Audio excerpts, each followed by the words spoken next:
મિત્રો, સ્ટોરી સાંભળીને તમારા હોશ ઉડી જશે। મારું નામ આયેશા છે અને હું પરણિત છું। મારી ઉંમર 40 વર્ષની છે અને હું દેખાવમાં થોડી ભરાવદાર શરીરવાળી છું। આ કારણે મારો 25 વર્ષનો ભત્રીજો મારી દુકાનનો દીવાનો થઈ ગયો છે।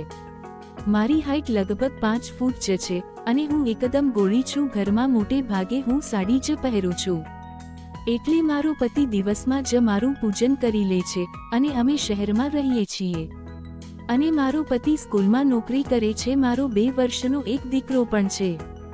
અમારા લગ્નને ભલે 5 વર્ષ થઈ ચૂક્યા હતા, પરંતુ મારો પતિ મારા બુકનો દીવાનો છે।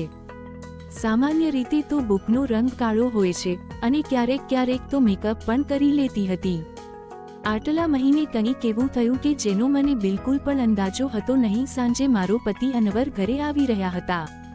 તેમના કોઈ મિત્રની લગ્નની પાર્ટી હતી, એટલે તેમને દોસ્તો સાથે દારૂ પી લીધું અને જ્યારે તે બાઇક ઉપર ઘરે આવી રહ્યા હતા તો આવતા આવતા તેમનો એક્સિડન્ટ થઈ ગયો, જેમાં તેનું એક પગ ફ્રેક્ચર થઈ ગયું અને પગનું હાડકું તૂટી ગયું। ડોક્ટરે કહ્યું કે આમને ઠીક થવામાં કમસે કમ 8 મહિના લાગશે। એક્સિડન્ટ થવાથી અનવરના એક ખાસ મિત્રને ખબર પડી, એટલે તે અને તેમની પત્ની અને તેમનો પુત્ર સોહેલ તેમની ખબર કાઢવા આવ્યા। અનવરનો મિત્ર અને તેમની પત્ની તો બીજા દિવસે ચાલ્યા ગયા, પરંતુ અનવરે સોહેલને અહીંયા રોકવા માટે કહ્યું, કેમ કે તે ઠીકથી ઊભો થઈ શકતો હતો ને અને મારે બજારથી સામાન લાવવાનું અને બહારનું કોઈ પણ કામ કરવું પડતું, એટલે અનવરે તેમના મિત્રને કહીને સોહેલને થોડા દિવસો માટે રોકવાનું કહી દીધું। સોહેલ માની ગયો અને ખૂબ જ ખુશ થઈ ગયો। સોહેલ મારા ખંભા સુધી આવતો હતો। તેનું શરીર કમકાંઠે ઠીકઠાક હતું અને રંગ પણ તેનો સામાન્ય હતો। સોહેલ એકદમ સીધો સાદો છોકરો લાગી રહ્યો હતો અને હું પણ ખુશ થઈ ગઈ કે કોઈ તો મારી મદદ કરવા માટે રોકાઈ ગયું। આજે સોહેલ મારાથી થોડો શરમાઈ રહ્યો હતો, કેમ કે લગ્નમાં તે મને પહેલીવાર જ મળ્યો હતો। તે સમયે થતાં સૂઈ ગયો અને રાત્રે મેં અનવરને જમવાનું જમાડી દીધું અને તેમની પાસે બેસી ગઈ ત્યારે મારી અંદરની ભાવનાઓ બહાર નીકળી પડી અને અનવરને ઉદાસ ચહેરાથી કહ્યું, તે પણ શું દિવસો હતા જ્યારે તમે રોજ મારી રહ્યા હતા? અનવર આ સાંભળીને હસવા લાગ્યો અને બોલ્યો કે શું થઈ ગયું મારી નાની, આજ તો તું પૂરી જોશમાં છે। મેં કહ્યું કે નહીં નહીં, તમને તો મજાક સૂજી રહ્યો છે અને નહીં, મારી હાલત ખરાબ થઈ રહી છે। સાચું કહું તો આ ભૂતે મારી એકદમ ખરાબ હાલત કરી દીધી છે।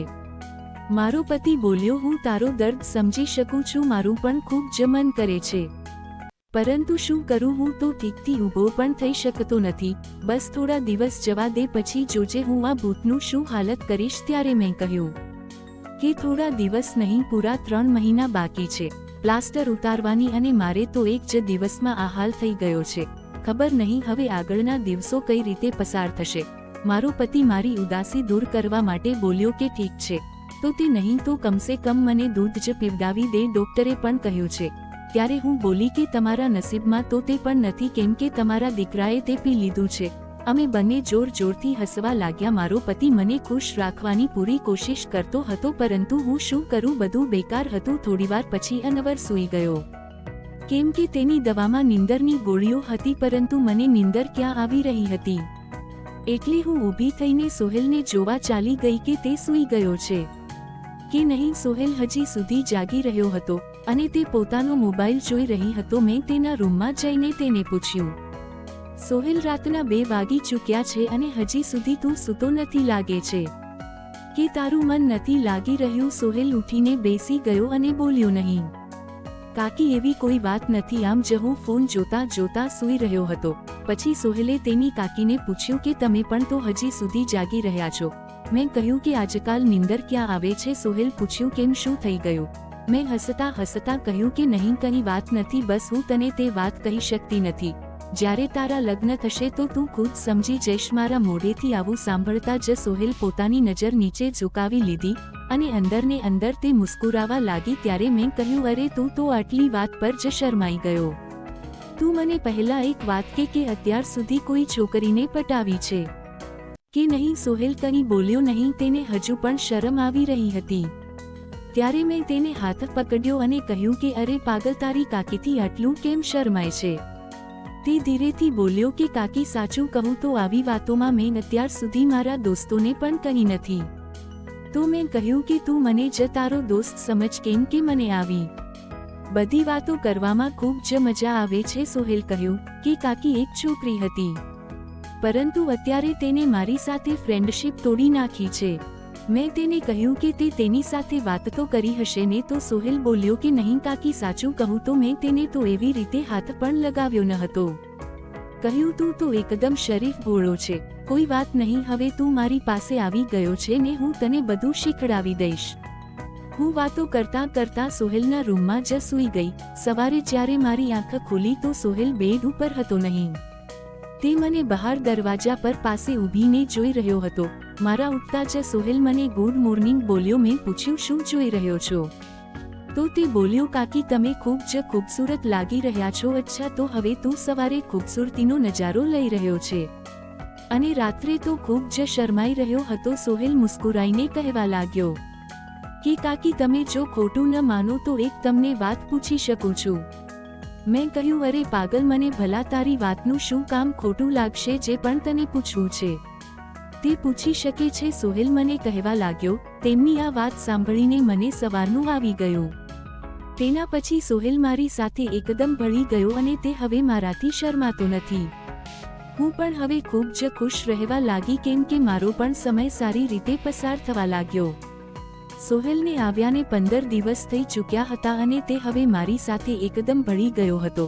તે બહારના બધા કામ કરી લેતો, બજારથી સામાન પણ લાવી દેતો, તેના કાકાની પણ મદદ કરતો, મારી રીતે ખૂબ જ સેવા કરવા લાગ્યો હતો.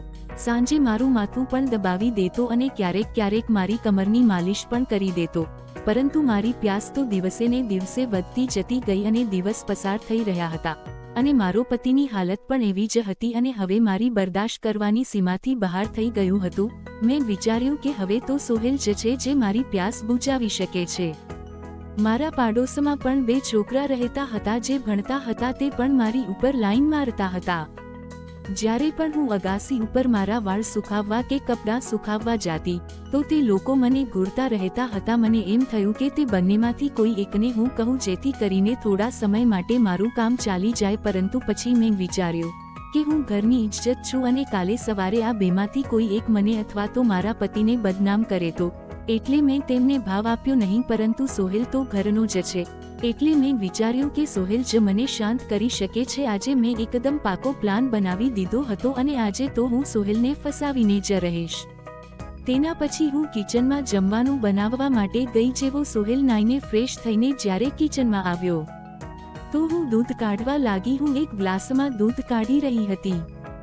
મારો દીકરો અત્યારે નાનીના ઘરે ગયો હતો, કેમ કે ઘરમાં તેને સંભાળવા વાળું કોઈ ન હતું, એટલે એક્સ્ટ્રા દૂધ મને કાઢવું પડતું હતું અને ઘરમાં મારા પતિ અને સોહેલના સિવાય બીજું કોઈ હતું નહીં, એટલે મને પણ ડર હતો નહીં. જેવો સોહેલ અંદર આવ્યો તે મને જોઈને ગભરાઈ ગયો અને કહેવા લાગ્યો કે સોરી કાકી, સોરી, મને માફ કરી દો, મેં જોયું નહીં. અને ત્યારે તે બહાર જવા લાગ્યો, પરંતુ મેં તેને રોકી લીધો અને કહ્યું કે અરે સોહેલ, શું થયું? કોઈ વાત નહીં, અંદર આવી જા.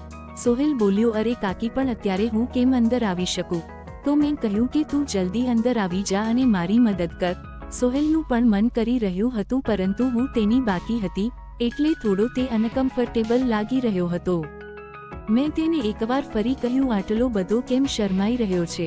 હવે જલ્દીથી અંદર આવ અને મારી મદદ કર. ધીરે ધીરે સોહેલ કિચનમાં આવી ગયો અને મારી પાસે આવીને ઊભો. તે મને જોતો જ રહી ગયો. ત્યારે મેં તેને કહ્યું કે આવી રીતે મને કેમ તાકીને જોઈ રહ્યો છે? શું તે આજ સુધી નથી જોયું? સોહેલ બોલ્યો કસમ સોને કી કાકી, હું તમને કહી શકું તેમ નથી કે મને કેવું લાગી રહ્યું છે. ખૂબ જ મસ્ત છે કાકી. મેં કહ્યું કે હવે ઊભો વખાણ જ કરતો રહીશ કે મારી મદદ પણ કરીશ. ત્યારે સોહેલ બોલ્યો કાકી, મને નથી આવડતું કે કેવી રીતે થાય. જેવી હું સોહેલની પાસે જવા લાગી તો મેં જોયું કે સોહેલ શરમાઈ રહ્યો છે. તેને જોઈને મારું મન ઉદાસ થઈ ગયું. તો પણ હું હસવા લાગી. મેં નારાજગીથી સોહેલને હલકી ટપલી મારતા કહ્યું કે પાગલ, તે તો શરૂ કરવાની પહેલા જ બધું ખતમ કરી દીધું. તેના પછી જ્યારે સોહેલનો નશો ઉતર્યો તો તે હરડાઈને કહેવા લાગ્યો કે સોરી કાકી, મેં આવું પહેલા ક્યારેય કર્યું હતું ને, એટલે મારાથી કંટ્રોલ થયો નહીં. તેને મારી કોઈ પણ વાત સાંભળી નહીં અને કિચનમાંથી તરત જ બહાર ચાલ્યો ગયો. મેં પણ તેને રોકવાની કોશિશ કરીને, કેમ કે હું સમજી રહી હતી કે આ બધું તેના માટે એટલું સહેલું નથી. આ બધામાં આજનું જમવાનું પણ મોડું થઈ ગયું, એટલે મેં જલ્દીથી જમવાનું તૈયાર કર્યું અને અનવરને રૂમમાં જમવાનું લઈને ચાલી ગઈ. અનવર પણ જમવાની રાહ જોઈ રહ્યા હતા. અનવર બિલકુલ સીધા સાદા અને સરળ સ્વભાવના માણસ છે. તે મારી ખૂબ જ ચિંતા કરે છે. જ્યારે હું તેમને જમવાનું આપવા ગઈ તો હું એકદમ પસીનામાં લથપથ હતી. મને જોઈને તે બોલ્યા, આટલી બધી ઉતાવળ શા માટે કરે છે? ધીરે ધીરે કામ કરને, તે તારો હાલ શું બનાવી રાખ્યો છે? ત્યારે મેં તેની છેડતી કરતાં કહ્યું કે આ તો કંઈ નથી. જ્યારે તમે કામ કરો છો ત્યારે હું આનાથી પણ વધારે ખરાબ હાલતમાં થઈ જાઉં છું અને ત્યારે તો હું તમને રોકવા માટે પણ કહું છું, પરંતુ તમે તો નો બેબી કહીને ઊભા રહો છો. મારા મોઢેથી આ સાંભળીને મારો પતિ હસવા લાગ્યો અને કહેવા લાગ્યો કે તું પણ છે ને, ક્યાંની વાત ક્યાં લઈ જાય છે. તેના પછી જમવાનું જમી લીધું અને મેં તેમને દવા પણ આપી દીધી. દવા લીધા પછી તેમને નીંદર આવી ગઈ અને તે આરામ કરવા લાગ્યા. હું પણ ખૂબ થાકી ચૂકી હતી એટલે હું નાઈને ફ્રેશ થઈને સોહેલના રૂમમાં તેને જોવા ગઈ તો તે પણ સૂઈ ગયો હતો. પછી હું પણ આવીને આરામ કરવા લાગી. બીજા દિવસે સવારે જ્યારે હું સોહેલને ચા આપવા ગઈ તો તે પોતાના મોબાઈલમાં કંઈક જોઈ રહ્યો હતો. મને જોઈને તેના ચહેરા પર હલકી મુસ્કાન આવી ગઈ. હું પણ તેને જોઈને હસવા લાગી અને પછી મેં તેને પૂછી લીધું કે શું વાત છે. તો સહેલ બોલ્યો કે કાકી, તે મારું પહેલી વખતનો અનુભવ હતો. પ્લીઝ તમે ખોટું લગાડશો નહીં. હું સાચું કહું છું કે બિલકુલ પણ હું કંટ્રોલ કરી શક્યો ન હતો. ત્યારે મેં તેને રોકતા કહ્યું કે અરે બેવકૂફ, હું શું કામ ખોટું લગાડીશ? અને સાચું કહું તો મને પણ સારું લાગી રહ્યું હતું. તેના પછી મેં સોહેલને ચા આપી અને તેની સાથે બેસીને ચા પીવા લાગી. અમે બંને વાતો કરવા લાગ્યા. આજે સહેલ તો મારા ફક્ત વખાણ જ કરી રહ્યો હતો. તેના મોઢેથી તો ફક્ત ફૂલ જ નીકળી રહ્યા હતા મારા માટે. કાકી, તમે તો ખરેખર ખૂબ જ સારા છો. હું તો વિચારી રહ્યો છું કે આખી જિંદગી તમારી સાથે જ રહું. આ 15 દિવસમાં મને તો જાણે સ્વર્ગ જેવો અનુભવ થવા લાગ્યો છે. અને ઉપરથી તમારી ખૂબસૂરતી. મેં મુસ્કુરાઈને કહ્યું, આજ તો તારા મોઢેથી મારા ફક્ત વખાણ જ નીકળી રહ્યા છે. લાગે છે કે તારો ઈરાદો ઠીક નથી. સોહેલ મારો હાથ પકડીને બોલ્યો, તમે સાચું કહી રહ્યા છો કાકી, આજે મારા ઈરાદા બિલકુલ ઠીક નથી. હવે તો તમારે મારી વાત માનવી જ પડશે. પ્લીઝ કાકી, તમે ના પાડશો ને? બસ એક રાત માટે મારી પત્ની બની જા. તેના પછી તમે જે પણ કહેશો હું તેમ જ કરીશ. ત્યારે સોહેલ કહી રહ્યો હતો ત્યારે તેના ગાલ તો લાલ ટમેટા જેવા થઈ ગયા હતા. મેં તેના માથા ઉપર હાથ ફેરવતા કહ્યું, અરે પાગલ, આટલો સિરિયસ કેમ થઈ ગયો? તને કોઈ પણ વસ્તુ માટે ક્યારેય પણ મેં ના પાડી છે. અને આમ પણ તારો કાકો તો અત્યારે કંઈ કરી શકે તેમ નથી. અને તું આટલો શર્માને, આટલો બધો શરમાય કેમ ચાલશે? હવેથી તું મને તારી કાકીને પણ ગર્લફ્રેન્ડ જ સમજશે. તો સોહેલ બોલ્યો કે કાકી, એક વાત છે. તમે એટલા સુંદર છો કે હું ઇગ્નોર કરી શકતો નથી. મેં કહ્યું, તેની ચિંતા કરને, હું બધી સગવડતા કરી દઈશ. તું બસ રાત્રે તૈયાર રહેજે મારું. આટલું કહેતા જ સોહેલ એકદમ ખુશ થઈ ગઈ અને થેન્ક યુ કાકી બોલતો રહ્યો. કાકી, તમે ખૂબ જ સારા છો. તેના પછી હું ત્યાંથી ચાલી ગઈ. કેમ કે સાંજ પડી રહી હતી એટલે મારે અનવરને નવડાવવાનો હતો. અનવરને નવડાવીને પછી હું તેમને બહાર ફરવા માટે લઈ ગઈ. તેના પછી મેં જલ્દી બધું કામ પતાવી દીધું અને બંનેને મેં જમવાનું આપી દીધું. સોહેલ તેમના કાકા સાથે ખૂબ જ મસ્તી કરવા લાગ્યો અને ઘણી બધી તેની સાથે વાતો કરી. અમે ત્રણેય ખૂબ જ હસી મજાક કરી. પછી મેં અનવરને દવા આપી. દવા લઈને અનવર જલ્દીથી સૂઈ ગયા. હું અનવરનું માથું દબાવી રહી હતી. જેવી મને ખબર પડી કે અનવર સૂઈ ગયા છે તો હું નાહવા ચાલી ગઈ. નાહીને મેં લાલ રંગની સાડી પહેરી લીધી અને એક સરસ મજાનું પરફ્યુમ પણ લગાવી અને થોડો મેકઅપ પણ કરી લીધું, જેથી મારો ચહેરો બ્લશ કરે. પૂરી રીતે તૈયાર થયા પછી મેં મારી કબાટમાંથી પહેલી પાવરવાળી દવા કાઢી, જે ક્યારેક અનવર લેતા હતા, અને હું કિચનમાંથી હળદર અને બદામવાળું દૂધ તૈયાર કરવા લાગી. જેવું જ દૂધ તૈયાર થયું તો તેમાં મેં પહેલી તાકાતવાળી 2 ગોળી નાખી દીધી, જેથી સોહેલને થોડી તાકાત મળી જાય. આ બધું કરતાં રાતના 11 વાગી ગયા. પછી મેં જલ્દીથી દૂધનો ગ્લાસ ભર્યો અને સોહેલના રૂમમાં ચાલી ગઈ. સોહેલ ખૂબ જ આતુરતાથી મારી રાહ જોઈ રહ્યો હતો. જેવી હું અંદર આવી તો તે ઊભો થઈ ગયો અને મને જોવા લાગ્યો. જ્યારે તે કાકી બોલ્યો ને તો મેં પૂછી લીધું કે આવી રીતે કેમ જોઈ રહ્યો છે? તું મને કે હું કેવી લાગી રહી છું? સોહેલ કહ્યું, કાકી મન તો એમ કરી રહ્યું છે કે તમને અત્યારે ને અત્યારે ખાઈ જાવ ને હસતા હસતા તેને દૂધનો ગ્લાસ આપ્યો. મેં કહ્યું કે મને ખાવાની જરૂર નથી, બસ તું આ દૂધ પી લે. સોહેલ જલ્દીથી એક જ શ્વાસમાં આખું દૂધ પી લીધું. દૂધ પીતા જ મેં કહ્યું કે ચલો જલ્દીથી, આના પછી જે થયું તે કહેતા મને શરમ આવી રહી છે. જ્યારે મેં સોહેલને કહ્યું વધારે ખા નહીં, હજુ તો કેટલું ખાઈશ, તો સોહેલ જવાબ આપ્યો કે નહીં કાકી, તમને ખબર નથી કે આ કેટલી મીઠી છે અને આના તો અમે દીવાના હોઈએ છીએ. આ સોહેલની પહેલી પૂજા હતી એટલે તે અડધો કલાકથી વધારે પૂજા કરી શક્યો નહીં. એટલે મેં પણ તેને રોક્યો નહીં અને હું વધારે થાકી પણ હતી નહીં. પરંતુ સોહેલ તો પસીનો થઈ ચૂક્યો હતો. મને પણ 1.5 મહિના પછી પૂજનનું સુખ મળ્યું હતું, તો હું પણ ખૂબ જ ખુશ હતી. તેના પછી સોહેલ થાકી ચૂક્યો હતો અને આરામ કરવા લાગ્યો. હું પણ ત્યાં જ હતી જ્યારે મેં તેને પૂછ્યું કે કેવું લાગ્યું ફર્સ્ટ ટાઈમ, તો સોહેલે જવાબ આપ્યો કે કાકી સાચું કહું તો એવું લાગી રહ્યું હતું કે જિંદગીના બધા સુખ એક સાથે મળી ગયા. તમે દિલના ખૂબ જ સારા છો, એમ કહું તો કે દુનિયાની બધાથી સારી કાકી છો. પછી અમે વાતો કરતા સૂઈ ગયા. સવારે જ્યારે ઉઠી તો બિલકુલ ફ્રેશ અનુભવી રહી હતી. મેં ઉઠીને ચા નાસ્તો બનાવ્યો અને અનવરને પણ આપ્યો. તેના પછી સોહેલને પણ ચા આપવા તેના રૂમમાં ગઈ. તે પણ ઉઠી ચૂક્યો હતો. ચા લઈને તેને મને પૂછ્યું કે કાકી, મને ડર લાગી રહ્યો છે કે ક્યાંક આપણે કંઈક ખોટું કામ તો નથી કર્યું ને. મને લાગ્યું કે સોહેલને કદાચ પસ્તાવો થઈ રહ્યો છે. તેને સમજાવતા મેં કહ્યું કે સોહેલ, તું એવું બિલકુલ પણ વિચાર નહીં. સાચું કહું તો આ મારી મજબૂરી હતી, કેમ કે તારા કાકા આ 2 મહિનાથી ઠીક નથી અને મને આટલી બધી રાહ જોવી પડે એમ હતી અને આટલી રાહ જોવી મારાથી ખૂબ જ મુશ્કેલ હતી. પરંતુ તું તે મારી ખૂબ જ મદદ કરી. પ્લીઝ તું ટેન્શન લેને અને હા, આના વિશે કોઈને પણ કહીશ નહીં. સોહેલ હામાં માથું હલાવ્યું અને કહ્યું કે કાકી, આ મારી મજબૂરી બની ગઈ તો મારે થોડું વારંવાર રહીને આવવાનું થશે. તો કાકીએ કહ્યું કે મેં તને ક્યારેય મનાઈ કરી છે. આટલું કહીને હું હસવા લાગી અને સોહેલ ફરીથી મારા વખાણ કરવા લાગ્યો. કાકી, તમારા જેટલા વખાણ કરું તેટલા ઓછા છે. ખબર નહીં પાછલા જન્મમાં મેં એવું કયું પૂર્ણ કર્યું હશે જે તમારા જેવી કાકી મને મળી છે. સોહેલ મારી પાકી દોસ્તી થઈ ગઈ હતી. હવે જ્યારે પણ મારું મન થતું તો સોહેલ પાસે હું પૂજન કરાવી લેતી. આ વચ્ચે સોહેલના પિતાજીએ ફોન કર્યો કે હવે તું ઘરે આવી જા, પરંતુ સોહેલના ના પાડી દીધી. હવે મારો પતિ અનવર પણ ચાલવા ફરવા લાગ્યો હતો. અમે લોકો બજારમાં પણ ફરવા લાગ્યા હતા. સાંજે જ્યારે અનવરને સુવડાવીને હું સોહેલ પાસે જતી તો તે મારા પગ દબાવતો, મારી કમરની માલિશ કરતો અને મારું માથું પણ દબાવી દેતો.